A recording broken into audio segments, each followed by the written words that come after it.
Hey, welcome in. It's the North Idaho Prepcast here on IdahoSports.com.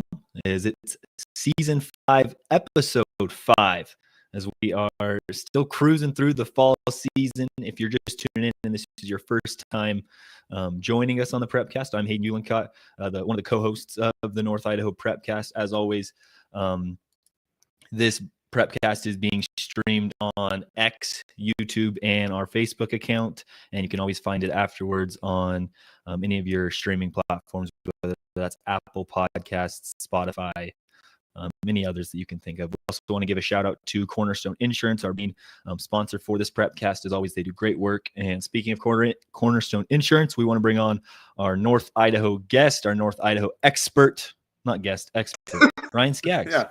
Thanks for having me on, I guess, if you're trying to say that I'm a guest, but it's kind of regular occurrence now. So, yeah. It does seem, you're right. Well, you're not really a guest. If anything, I'm still the guest. I'm trying to recover from Gem State game day last night. So, you guys were going late. You guys were going late. Burning the midnight oil last night. Yeah. So, we had a long way to go and a short time to get there. We eventually got there, though. After Brandon started us late, so I'll blame him. It's always very valid to blame Brandon. Well, if you're just tuning in, like we mentioned, this is the North Idaho Prepcast. We cover all sports from football all the way down to swimming, cross country, golf, everywhere in between. During the fall season, and then during the winter, we cover basketball, wrestling, all the way through into the spring. So, Ryan and I do our best to cover it to the best of our ability, but there is times like this episode where we want to get deeper into the weeds. We want to find somebody that knows more about an area. A few weeks ago, we had Max Oswald of the Bonner County Daily Bee. He came on, did a great job, but this week we decided to change it up. So we decided to bring on the head coach of the Priest River Spartans, Coach Alex Zepeda.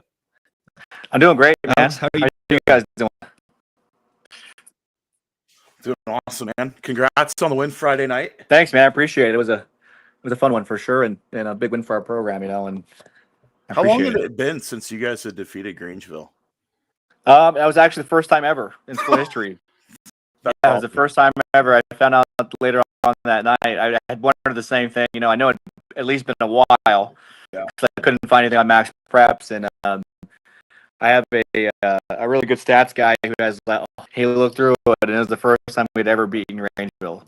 So it was it was awesome. That's amazing. Yeah, because we were trying to figure that out on the broadcast, and I was going through all the archives with Idaho Sports. I mean, gosh, I got back to like the 2000s, but I couldn't find anything. So what a monumental victory. I mean, that's, they've kind of been the juggernaut within the conference, and you guys have kind of stepped in and you slung your stone on Friday night and you took down the perennial power. That's pretty awesome for your program. Thanks, man. Yeah, I appreciate it. A lot of respect for Coach Adams. Like I said, they have been dominating our league for a long time, and he's a great coach, and shook his hand after the game and wished him we might see him again. You never know. They're a good team, and so yeah, nothing but respect for Coach Adams for sure. So, we kind of talked about the history of your program and kind of take us through the changes that you've gone through in like the last 3 years, because it's been a pretty meteoric rise for your program. When I first got there, I originally got hired in 2022 as an assistant coach. I had never coached football before. Huge fan, obviously. Thought I knew football. And that year is when Matthias McLean was a senior. And I was just an assistant coach. And then that same year, technically, the levy failed. And our head coach at the time resigned. And I started and we had 21 kids. And one of them was a senior and the rest were freshmen and sophomores. So it was I knew like, hey, if we just play a full varsity schedule, what's going to happen is a lot of these freshmen are going to get beat up on and quit.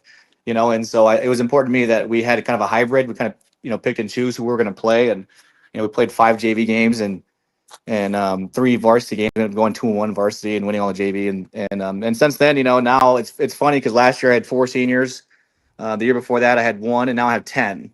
So it finally kind of feels fair, if that makes any sense. Yeah. Well, that one senior was pretty darn good too. Yeah, he was. I was, we had Sawyer Stout last year. Every senior I've had they had either like Sawyer last year actually hadn't played since eighth grade, and a lot of the kids didn't play after junior high because, the program was known to, I mean, when I got there, they hadn't won a game in 5 years, and so, to be where we're at now is just such a good feeling. But this is way bigger than me. I mean, I have to take over when all this started happening. And I had, guys like Steve Lamb and Brandon Goins. They both started the youth tackle program years before I got there. And you're starting to see the results of that. And also Angie Goins. I mean, she's a big community member. She's my junior high athletic director. She allows me to coach during, being AD and coach at the same time. Yeah, there's a lot of responsibility with that, and she helps me definitely stay on track and takes care of some of the 80 stuff when I'm, doing something like Friday night. We have a game at home, she's the one hosting and stuff. So huge shout out to them and for, where we're at. And it's really a community effort for sure. Well, and it doesn't look like your cupboard's going to be bare anytime soon, too. I mean, yeah, you've got a great senior class, but you got a lot of youth starting in your lineup, too. I mean, juniors and sophomores that are contributing on the regular. And then I got a chance to watch your JV team play, and they didn't look too bad either. So, future's looking fairly bright for you. Hey, we have a night scrimmage, and we try to pair up, our ones versus our ones as best as we can. It's 3A football, so we do the best we can. And it kind of just turned out to where we had like my senior linemen versus our freshmen and sophomores. And I'll tell you what, my freshmen and sophomores gave us fits. I mean, it was a really close game. I mean, I would say that, my seniors obviously a little bit older, so they beat them. But I mean, I expect us to be competitive for a really long time, and that's a good feeling. Like I said, that really all started with the youth program that some of my coaches started about years back. You're starting to see the results of that, and you're starting to get kids that want to play football for the Spartans because we're starting to see some success, and the program, the future is bright. I'm excited to just be the coach. And that success has trickled into your other programs too. I mean, we've seen the rise of your wrestling program. Your basketball team was better than they've been in years. I mean, obviously they won a state championship, within the last 10, 15 years. But to see them on the rebound, and then you see the volleyball team and the success they've had early on this year as well. I mean, the rising tide kind of lifts all boats, would you say? Oh, absolutely. And I like I said, this is bigger than me. I also have really good coaches that I got hired as the AD the same year, became a year or so, about 2 years ago. And since then, I feel like we've hired the right coaches. We've also had, again, we've had parents that have been super supportive, and, making sure the kids get to every practice, making sure they participate during the summer. And, you have a combination of that. And then I'm also the weight teacher. My background was in personal training for a long time before I moved to education. And so I feel like that's had some effect as well. But, again, it's a community thing. I think even the levy failing has really helped us take things, not take things for granted, and appreciate, hey, we're having a season this year. Hey, we have buses this year. Things that I think maybe other schools are accustomed to, or just, I don't say take for granted, but, you almost expect it. Yeah. We didn't have those things the last couple of years. And so I definitely think it's a combination of a lot of things. And, I'm just super happy to see where we're going, and that we're up in an upward trend, and proud of our community, to be honest. Yeah, our good friend Max Oswald does a pretty good job covering you guys, and we lean pretty heavily on him, when it comes to Bonner County schools and things going on there. Has Matthias been around for your program at all since he went to U of I? Has he come in and popped in to see the success you guys have had too?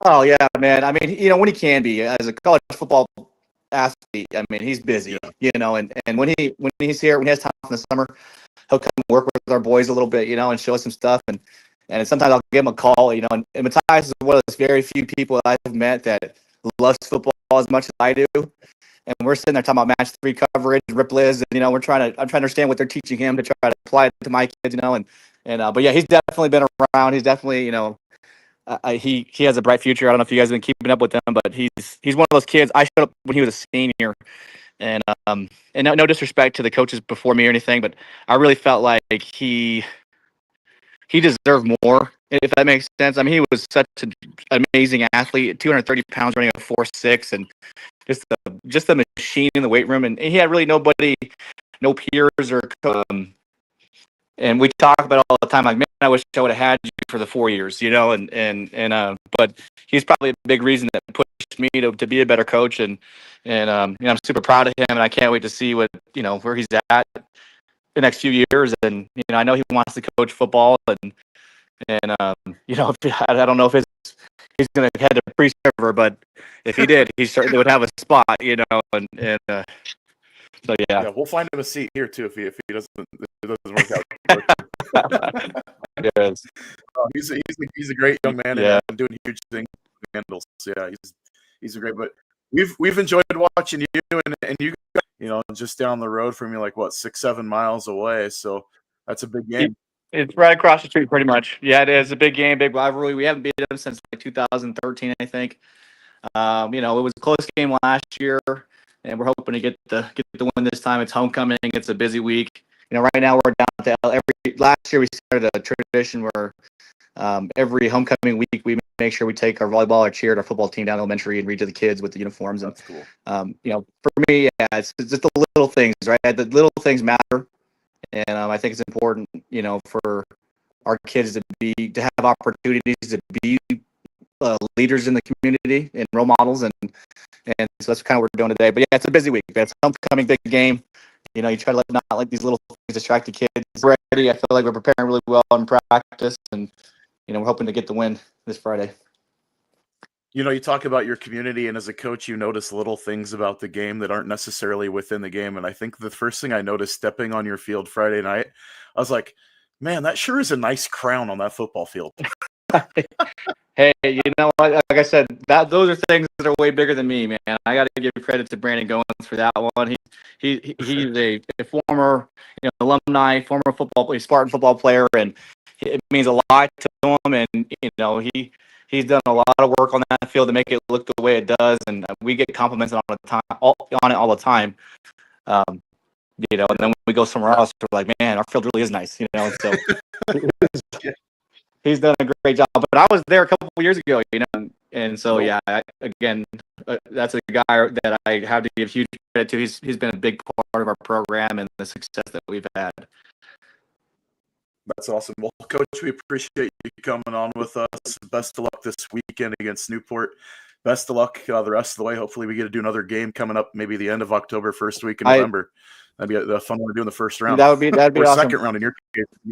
Yeah, we got to win league first, right? When we win league, we have a good opportunity to host the game, and that's the plan. So that's the goal anyway. Yeah, but best of luck the rest of the way. Best of health for your players, and hopefully we look forward to seeing big things from you guys this year. We appreciate you joining us. Hey, sounds good. Thanks for having me, guys. Hey, thanks, you guys have a good one. All right, bye. Well, that was fun, Scaggs. I think that was probably the least amount I've ever talked in my life on this thing. He's such a good dude. Yeah. I'm so glad. Like, Priest River is so incredibly blessed to have him. Not just this football coach, but as the athletic director at that school, and he's doing such a phenomenal job and a great example of, like, we've talked about in the past with levy issues with certain school districts and how to do more with less. And I think that is your shining example right there. I mean, it doesn't get any better than what he's been able to do. Totally agree with you. Well, we want to recognize some of our comments in the chat. Don't know if it's on my side. You guys sound choppy. 2 in a row. Same. Choppy. Well, speaking of Jackie Landmark, she says, "Go Cubs." Well, thanks, Jackie. Well, they got a big one coming up this weekend. So yeah, the volleyball. Jackie's the head coach of the volleyball team, and then Cammy has got a big football game that we'll get into later on. If you ever want to tune in on the Prepcast, get involved, drop a comment, we'll read it out loud. We'll there's a couple guys in the Gem State game day. We're still missing Sam Buffington, like Jeb Harrisons of the world that are almost probably more knowledgeable than us and should probably be on here rather than us. Yeah, no, we'll get down to breaking down some football action. We'll break down some volleyball. We'll even give you some soccer insight. At least one of us will. I'll talk about cross country and even swimming too. So, it's a big show, and I was just stoked to be able to get Coach Z on here and kind of have him share his story about the program. And hopefully, when you watch it on YouTube, if you watch this later on, or if you watch it on Facebook or Instagram or wherever else, it's not going to be as choppy. I don't know if it was the live feed or whatnot, but it was coming through well on our end. I was actually kind of peeking on my phone. So hopefully it was just a certain issue with the stream or the feed, depending on where you're watching it. You know, that's what happens when we don't live in the Treasure Valley and we don't get high-speed internet around here. That's okay. We'll switch gears to football. Okay. Yeah. I'll pull it up on our screen, but we'll do a little recap of last week. Coeur d'Alene got back on track versus Lewiston, had a big win. Not interesting, but a switch on the quarterback sides of things. They move in Tanner Stern. Maybe that's going to be something more, or maybe Caden. I know they were kind of splitting reps, so I wouldn't be surprised to see Caden and Tanner split reps throughout the year. Another one is Post Falls and Sandpoint. They go on this crazy game that was lots of fun to watch. If you haven't watched it, go back and find a way to tune into that, or even look at the articles in the newspaper. That was a really fun game. Like we just mentioned, Priest River had a big win against Grangeville last week, 42-6, I believe. You can always watch that back on Idaho Sports. And then in the 8-man world, Prairie, Kamei, and Potlatch make huge statements against teams down south. Prairie beats Valley. I think it was 38-8. Potlatch beats Oakley 52-28. And then Kamei, we'll touch on this one real quick, but Kamei beats Council 18-16, I believe. It was the last second. Yeah, that was a dog crazy game. Yeah, that was a crazy game also. Yeah, it was a game where, Council was leading most of the game. Kamei tied it back up. Then Council went and scored. And then with like 15 seconds left, Lawson Landmark threw a pass to Gavin Schoening, ended up taking the lead. And then with 5 seconds left, Owen Hatfield, the quarterback for Council, threw a Hail Mary pass, and the receiver caught it at the 1-yard line and came up short. And so Kamei walked off with the win in Council. So that's a big win. Really huge win for them. Yeah, that's a big one. Hey, Sam showed up. It's about time. Finally. You missed the world's greatest interview. It's because we're ahead of schedule. I'm late again. Sorry, everyone. Here's my tardy pass. Sam, you're going to run out. And as always, he reposted the stream. But, Scaggs, what was your takeaway from week 3 football? So we'll start with 6A. The loss for Lake City to Wenatchee, it was a couple trick plays. I mean, I look at Lake City this week. Their season's, I don't want to say on the line, but if they're going to try to get in the playoff race and throw their hat in the ring early, they've got to do it now. They've got a big game in front of them against Highland. They're playing a team that just got boat raced last weekend. It's a winnable game, So, but I think you got to get more consistency out of your offense. You got to get some production if you're coach out with that group. And so Lake City, they played them tough last year when Highland came up on that Saturday. It's an 11 a.m. game. Like, it's an early one. Like, it's kind of one of those funky times that, it kind of favors the underdog. It has like the writings of an upset. Whether or not Lake City can complete it, we'll see. But I think it's a great opportunity for them.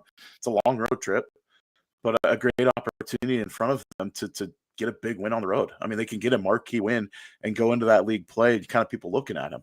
If you look at Post Falls, that Sandpoint game, like Sandpoint's a really good team. If I'm Post Falls, I don't know what else really different you could have done, because I mean, Sandpoint just showed up and played. I mean, it was like a pitcher's duel in baseball. I mean, they were just throwing haymakers at each other the entire time, and Sandpoint came away with the win. But Post Falls is going to be okay. I think that's a playoff team. I look at them, early on. That's a team that's going to be playing in the playoffs. Could all 3 teams from the north make it this year? It's a distinct, realistic possibility. But that's, if Lake City takes care of business, they're going to have to at least split one and either steal a game from Coeur d'Alene or Post Falls this year, I think, really to cement their chances getting in. That's going to be interesting, though. And then we got some comments in there. Why Lake City and Highland are playing on Saturday? Travel. That's why. They're driving home after the game, Sam. So it's a long road trip. We also have JB Razzle in the chat. Starting QB out for Post Falls that game, though. Yes, that's true. Their backup stepped in, and he played really, really well. He did. I think if you're Post Falls, I don't know if you're happy, Jace Oslin wasn't playing. But with the result, having that close of a game against a Sandpoint team that's likely going to be in the playoffs, and I mean, right now, looking to be a pretty high seed, depending on how them and Lakeland square out. That duel at the end of the year is going to be big. That's going to be a huge game. But, yep. Yeah, I 100% mean, agree there. without their quarterback, I mean, there's other teams around the state that are playing without their starting QB, and they're holding their own. You can go through a number of classifications. I mean, 6A, there's a couple of other teams that are dealing with that same situation. It's not a slight to Austin. I think that he's a great athlete too, but I think they're going to be okay. They're playing an Eastmont team this weekend, though, that, they returned, I think it was 8 starters from last year's team. So there's a ton of experience coming. They were super young last year. Post Falls won that game by 7. They're bringing back their starting running back, starting wide receiver, starting quarterback, starting tight end, a couple offensive linemen. I mean, so they're bringing back some guys that played in that game last year. They were all young. Like, their starting running back last year was a freshman.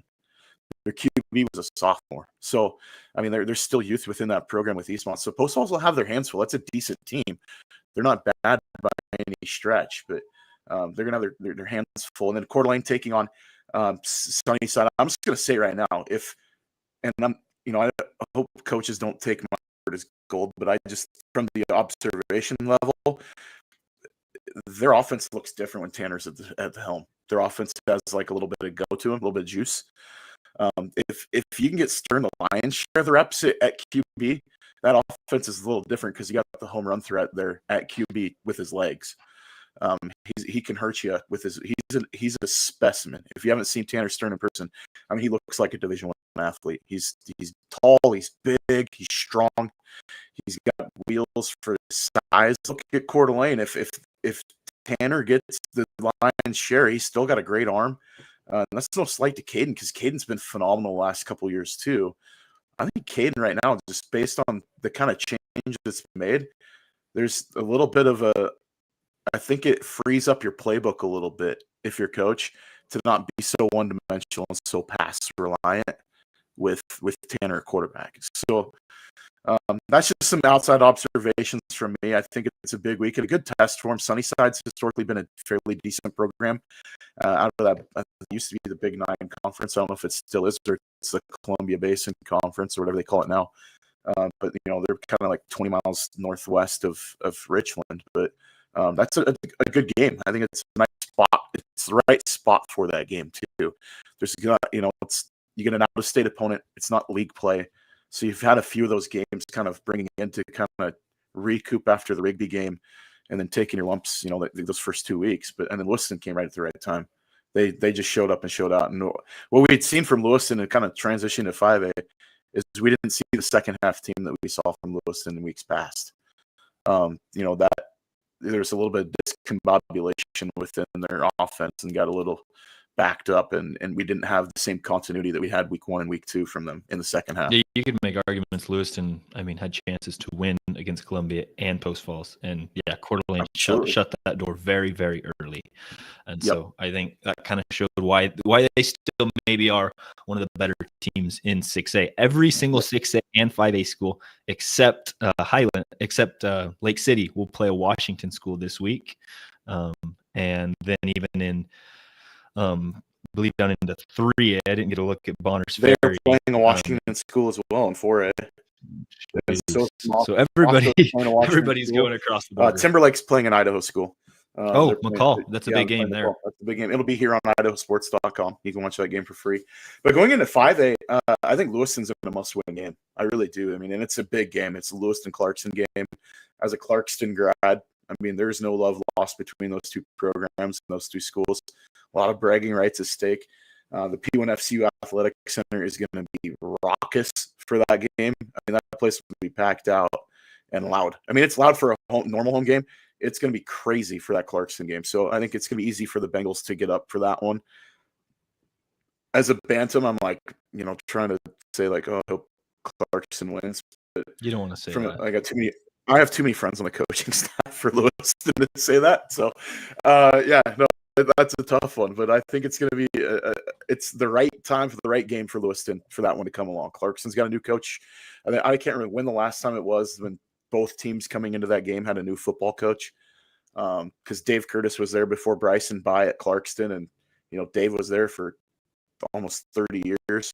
So that's, and Dave was still on staff until last year. I think he may still be on staff, but yeah, it's just that rivalry. I think there's been like 115 meetings between the two schools. I mean, it's a long time game, but Lewiston needs a win, and in a bad way. They need to pick up the victory, and it's a winnable game. I do see that one. Seeing the Bengals probably favored in that one, and should pick up the win. Then you look at Lakeland; they're going to take on West Valley Yakima. That's a game. Lakeland West Valley won their first game. They beat, I think it was North Creek. They're from the west side. That was a good win for West Valley Yakima, but that's another team that has been kind of up and down. Some years they're better than others. They were okay last year. They're coming into this year replacing a lot of pieces. So hopefully that's a game. I mean, they've got athletes. That's the thing. I mean, they've got some athletes in that school. So Lakeland will have their hands full. I really do look at the Hawks. How big would it be coming into the Post Falls game undefeated next week? That would be, I know that's kind of like you want to think of the games, and it's not a league game, but it's the Prairie Pig, what it used to be, between those two schools. And that's a huge game for Lakeland. That's when they always circle on the schedule. So they got to take care of business first things first on Friday night. And then Sandpoint's going to welcome Davis of Yakima. Davis beat Rogers from Spokane last week. That game was really ugly. I mean, I watched a few clips from that game, from the Davis-Rogers game, to kind of break it down. Davis has a few athletes, but, I mean, there's not a lot of consistency. They feasted on opportunities and turnovers, and that's how they end up getting the victory. If Sandpoint plays a clean game, I mean, it could be early-late in that one, or late-early, I guess you could say. So, like, the Sandpoint can score in bunches, and they've got speed to kill. I mean, you look at Gomez and Yarborough on the outside, Buck out at quarterback, Sheets at running back. I mean, there's dudes there that can play, and I think the offensive line doesn't get enough notoriety. They've been keeping Buck out clean, and he's had a nice pocket to throw out of. He's showing off his arm this year. I mean, he's having a great season so far. I think he's the number 2 passer in the state of Idaho, if I'm not mistaken, behind Vidlac from Fruitland. So, Buck got 729 yards this year. So I did my homework before the show. So he's been doing well. I mean, they're 3-0 going to the game. They got a winnable game in front of them. It would be awesome to see Lakeland and Sandpoint, one loss or undefeated when they come to that meeting against each other, because that's going to be the IEL championship this year. I mean, you could pretty much book that one, but both of them are teams that are built right now, in my opinion, Lakeland and Sandpoint, to make really nice, deep playoff runs. If they can get opposite sides of the bracket, or Sandpoint can shake the monkey of drawing Skyline, you never know what happens. So we saw Lakeland push Hillcrest, the state champ, to the wire last year. So it'll be interesting to see, those two teams, can they surmount and climb the mountain this year, and ultimately find their way as one of the top, 2-3 teams in the state. Would be awesome to see from this conference. Yeah, no, and then look at 4A, Bonners Ferry and Moscow both playing out of state. Moscow playing Pullman. I'm excited to see that one. It's obviously crosstown rival. You also have Colton Kendall, who's the starting running back for Moscow. He's transferring. He transferred from Pullman, so I'm sure there's no love lost there. That's going to be a really good game, and another game for Moscow to just get their feet underneath themselves and continue to build on Pullman's their year. Going to be a pesky team. That they've got their hands full in that game. Pullman's is going to be, a newer coach and different offensive mindset. That's going to be a big game. I mean, that's a place where I have a prior coaching stop. There's a lot of storied history within that Pullman program, and then they take their pride in their football. And so Moscow's got their hands full. They're going to have to play a really mistake-free football game on Friday night to give themselves a chance. Yeah, and then you look at the Timberlake McCall game. That's going to be a really good test for Timberlake against McCall team that lost last week to Nampa Christian. I think McCall's a really good team that I think they just need to get their feet underneath themselves as well and just build on their season with their new coach David Joyce. But they have a lot of good athletes, and they're going to test Timberlake. But Timberlake has to put the pieces together at some point. I know they lost a lot of seniors, and maybe this will be a good game. Bringing McCall up. Yeah, and I think they're without their starting running back this week. So the tall order is getting a little bit taller for the Tigers. They're going to have to play well. I mean, they've got a few good running backs in on their team, but That was the early report that I'd received from someone earlier this week, so I can't report it as gospel. But yeah, I mean, the Tigers are going to have their hands full. And then you go into 3A and you've got Priest River taking on a Washington team. We already talked about Priest River. Kellogg, I look at the, and then Grangeville's going down on New Plymouth. How does Grangeville rebound from the loss last week against the Pilgrims team that's better than they've been in years past? The game I really look at, though, and I said this last time on Gem State Game Day, the game of the week, in my opinion, Kellogg and St. Mary's. We haven't really seen a lot from either of these teams, but who is going to come away and kind of push the challenge with Priest River in the conference? And St. Mary's is showing flashes. They played Bonners Ferry tough in a loss. They did play them tough, though. Statistically, offensive production was right there. Defensively, there was some breakdowns, and let's just be honest, Keenan Moss is a stud from Bonners Ferry. That he got his. So, I think that there's a lot on it. Kellogg's without their best wide receiver. They still have a couple good receivers in that lineup. It's going to be interesting to see how things go. And, if Drayden Taylor's been doing really well at wide receiver. I'm kind of going through my notes too, just to see things. And I want to say their QB was in the top 20 in passing in the state still as well. So, yeah. And then on the other side of the ball, you look at, Bardas. The Bardas have been, kicking tail, for the St. Mary's team. And then you throw in Aiden Year out running the ball out of the backfield, and he's been doing great. Like, there's some athleticism on this field in that game Friday night. It's going to be a great ball game. Yeah, that's going to be, the team that's going to go right up to next to Grangeville, and they're going to, that winner is going to be the one that's going to have a really good shot to be that team into the playoffs. Yeah, especially with as much love as the Central Idaho League gets in the 3A classification. As good as 3A and 4A. I was looking at. We saw Westside get beat last week. 3A is open. 3A door is open. So I don't know how wide, but it's open a little bit. That's true. Hopping down to 2A, a lot of these teams, I think Prairie plays Lapway. Kendrick, I believe, has the week off. There's a couple other games, but the biggest game of the week in 2A is definitely Kamiah and Logos. That's a game that I'm going to be covering on IdahoSports.com on Friday, and that's a game I'm really looking forward to. Kamiah coming in off that big win against Logos rather, coming off the big win against Lapway 40-0 at halftime.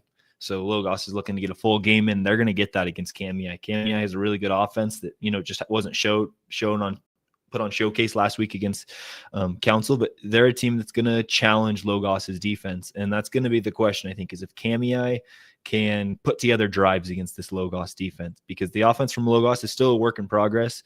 They put up 40, and Baxter Covington, I think, had 3 touchdowns in the first quarter. So if you can contain Baxter Covington, I think you have a shot. But Logos is a really tough team. Their defense has been stellar for the last 3 years, and the defense is what rides Logos, and they're going to be a tough out.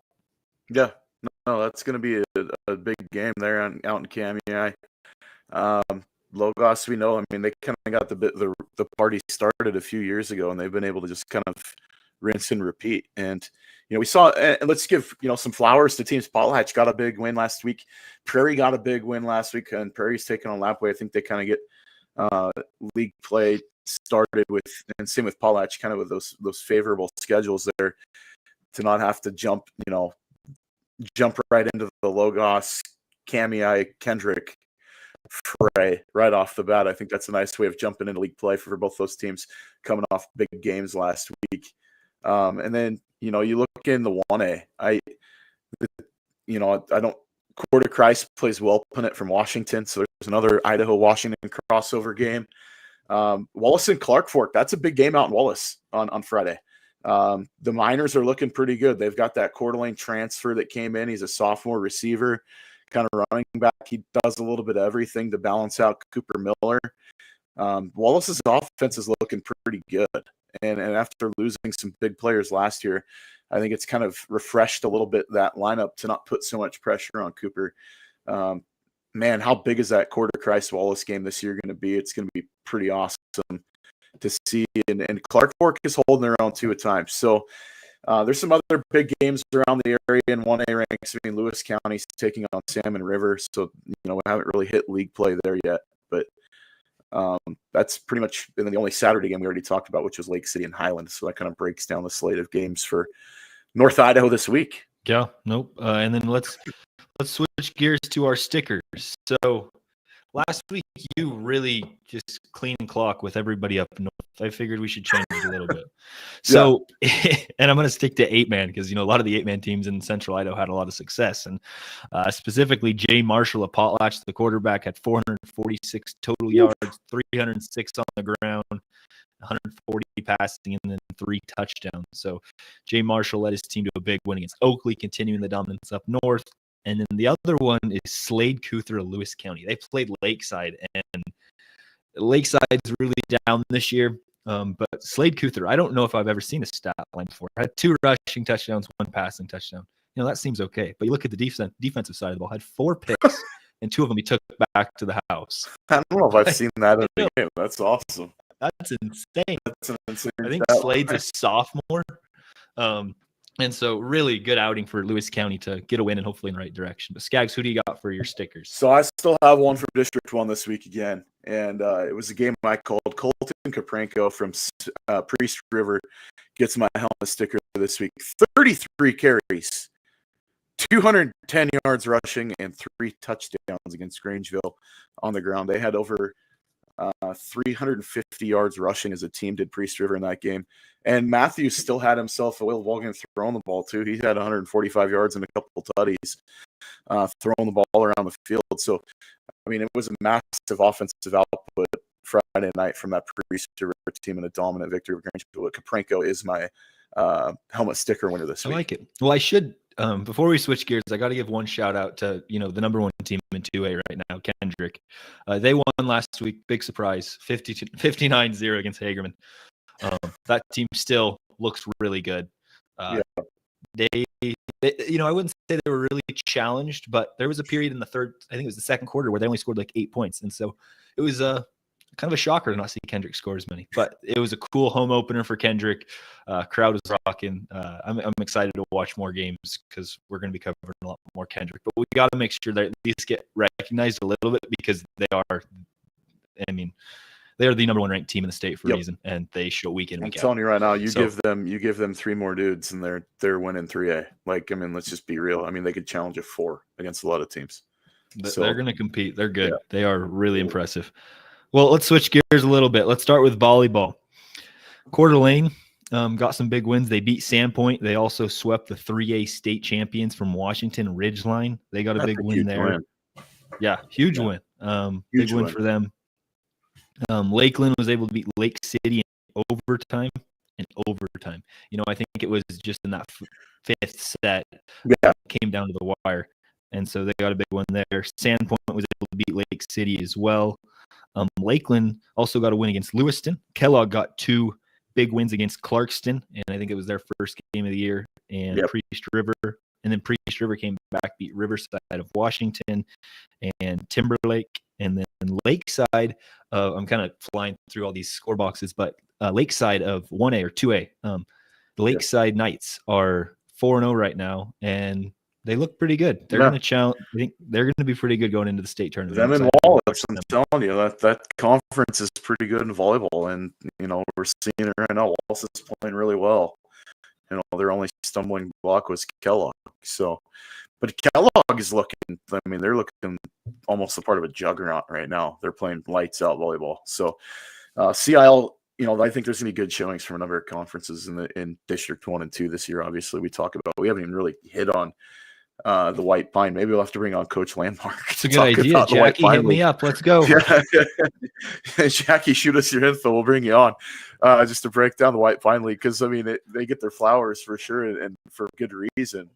But, yeah, there's some good play and some big wins. And then you step onto the pitch, too. You go into soccer, you want to talk about big wins. I don't know if you get any bigger than Lakeland knocking off Sandpoint 1-0 in girls soccer last night. That was massive for the Hawks team to get that win. And you would have thought they just won the state championship getting that win. That was a huge win for that program. Yeah, first win since 2006. 6. So yeah, Yep. can't understate how big of a win that was. Other things on the girls and boys soccer was there was a huge anticipated matchup last Friday between Coeur d'Alene and Sandpoint. Boys, Coeur d'Alene won that game. Isaac Lauder had 2 goals and put them over the top. So Coeur d'Alene's still pretty solid. Sandpoint, I think, is going to be a really good team. Other words, JB Razzle, Lake City girls throttled Lewiston last night. Which sport are we talking, JB? I got to find my notes. I know, I'm trying to look at the scoreboard too. But no, that was volleyball. That was volleyball. They won. Yeah, that's right. And that was actually kind of a surprise because now that I'm getting my memory back, Lewiston actually has done pretty well this year. I think they were 5-3 on the year, and 7-2. Yeah. Okay. Fair enough. We're talking soccer. So I was talking volleyball. Soccer. And Lewiston girls soccer team's pretty darn good. That is a boat race in a soccer game. I mean, that's a showing from Lake City getting that big of a win over Lewiston because they're a good team. Mm-hmm. Nope. Absolutely. Another big Lakeland put up 10 points in the boys' side of things against Timberlake. Lakeland, I think, had another one. Maybe I'm wrong there. Yeah. Sandpoint ended up Sandpoint beat Lakeland 6-1. So that was a big one. And then Orfino beat St. Mary's 9-1. A few of the other scores that I'm and in the IML, Coeur d'Alene Charter beat Bonners Ferry 3-1.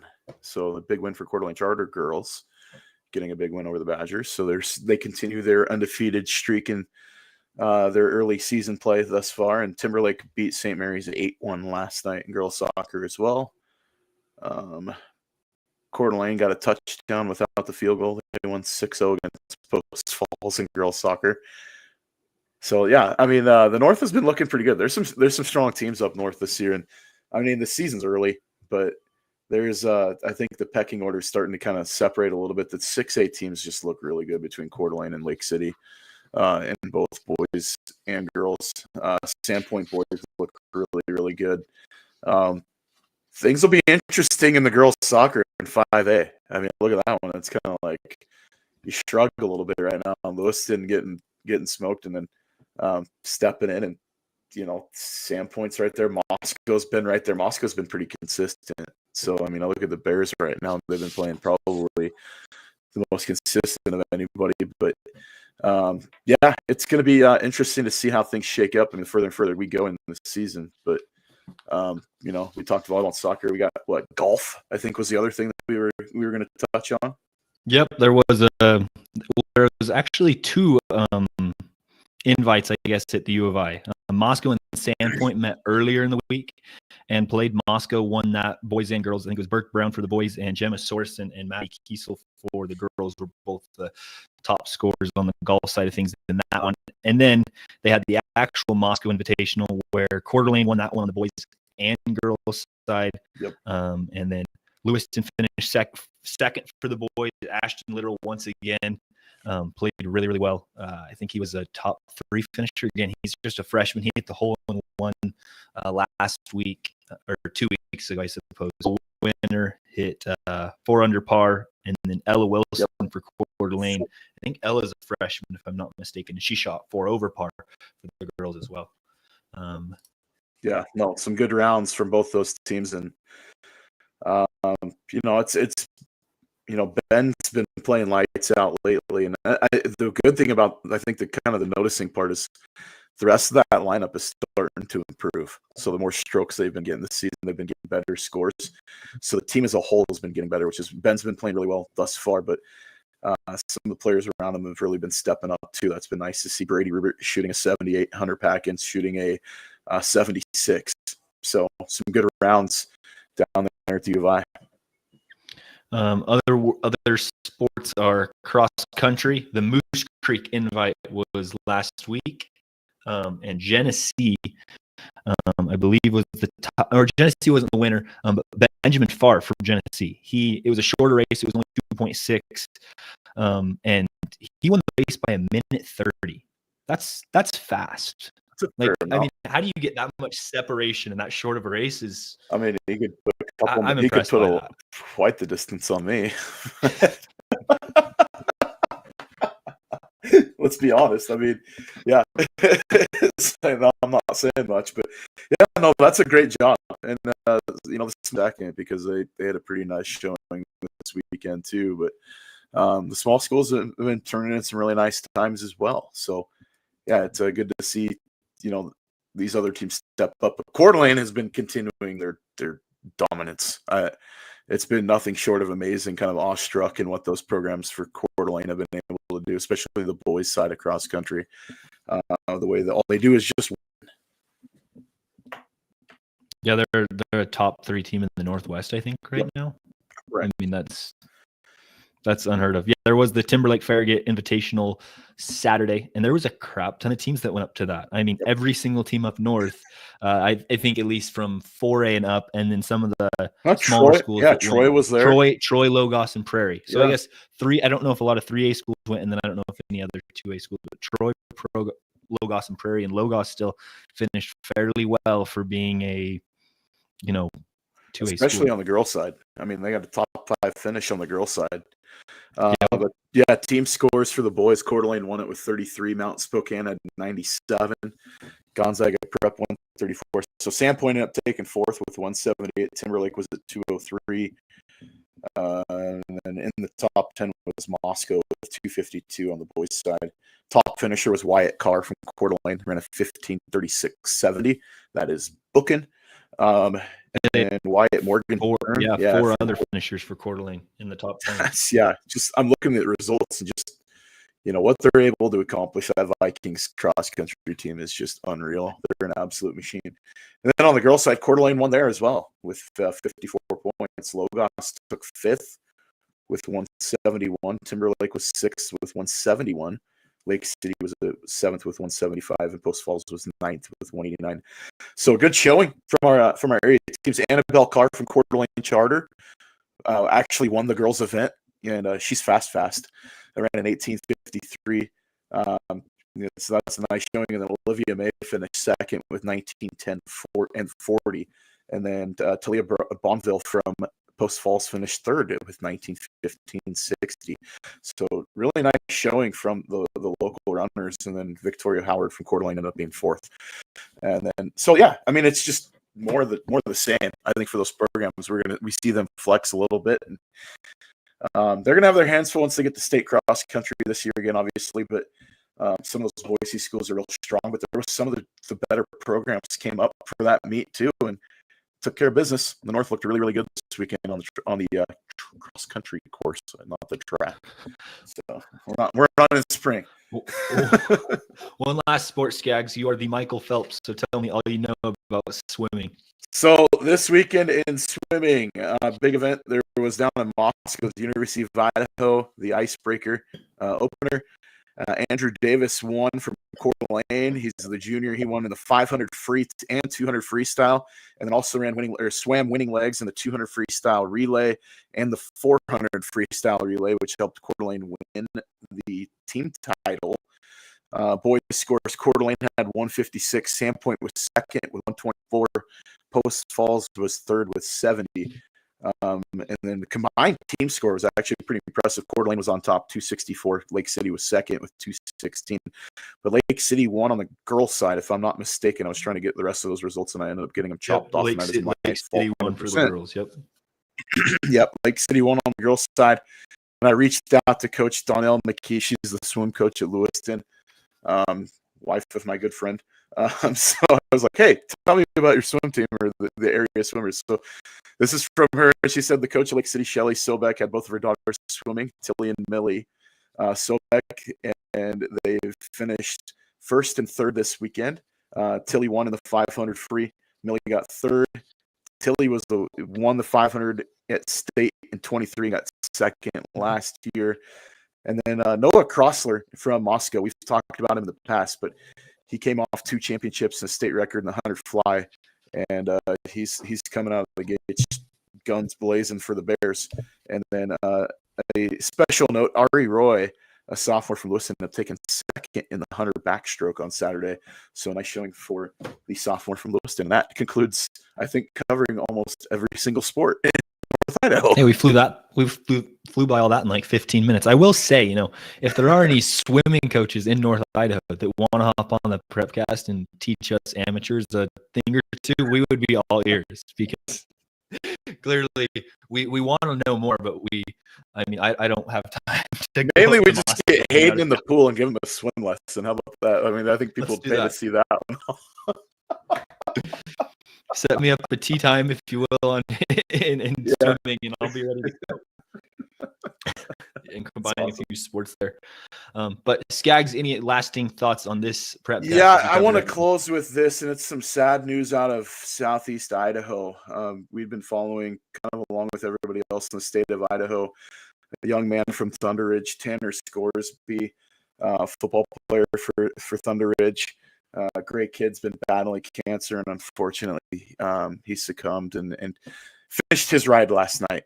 He passed away yesterday evening, and just way too young. Just an ugly disease, and something that we just are all, something that we don't like so much. And, his loss is unfortunate. We pray for his family and his friends and the students and teammates at Thunder Ridge, and, his parents and other family members as well. Just great young man, and it's just unfortunate loss. So our hearts go out to the Scoresby family. 100% agree with you, and yeah, we couldn't be on the same page there. I couldn't be more on the same page. There, it definitely is unfortunate, and the Idaho community always has a way of just coming together. Whenever there is something like that, it's so important. Bigger than sports. I mean, it's just a young man battling for his life, and unfortunately passed away last night. Just way too young. But our hearts go out to the Scoresbys and the Thunder Ridge community. I mean, regions be darned at this point. It's about, the bigger things than sports right now. Yeah, absolutely. Well, if you guys have any stories or anything else that you guys would, anyone in, any audience that wants to bring on anything for the North Idaho Prepcast, we are all ears always to talk about anything. It doesn't have to be sports. We would be more than interested to sit down with you, have a conversation here on the North Idaho Prepcast, and discuss anything really. Yeah, no, I mean, I think last year we talked to some of the Kendrick kids about the fires that were going on down there, and cool stuff with the response from the community. And, so if you've got a cool story, feel free to reach out to Hayden or myself or editor at IdahoSports.com. And you can send that info in, and we would love to put it on the Prepcast. Absolutely. Well, I think we have a couple games this week. I'm covering the Kamei Logos game, as we mentioned. Brandon Bainey's up north covering McCall and Timberlake. That's the two football games covering up north. And then, as always, remember to submit your gridiron game picks. Scaggs finally lost, and so we are. I'm still winning overall my 5 games, but somebody, step up the plate. Like, no, I'm just saying that. You can play for free. You can actually win $25 if you win for the week, and the winner at the end of the year gets an extra 100. So, pretty big deal.